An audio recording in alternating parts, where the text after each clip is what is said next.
Hi, welcome back to another quick guide. Today I'll teach you how to share a Snapchat profile link on Instagram story.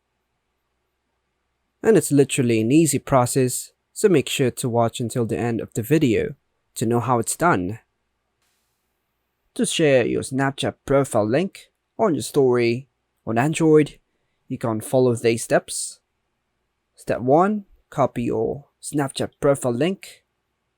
So first thing we need to do is open Snapchat app and copy your profile link. You can do this by going to your profile, tapping on the three dots at the top right corner and selecting copy profile link.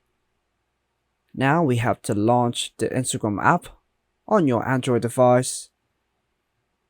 Tap on your profile picture or swipe right from your Instagram feed to create a new story.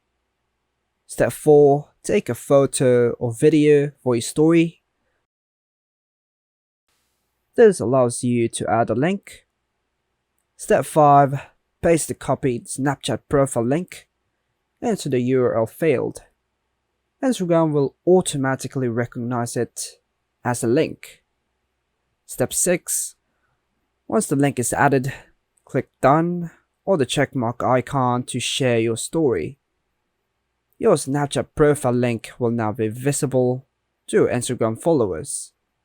Please note that the specific steps on icons might vary slightly based on the version of the Snapchat and Instagram apps you have installed on your Android device. And that's all for now, folks. Hope you like and subscribe. Thank you.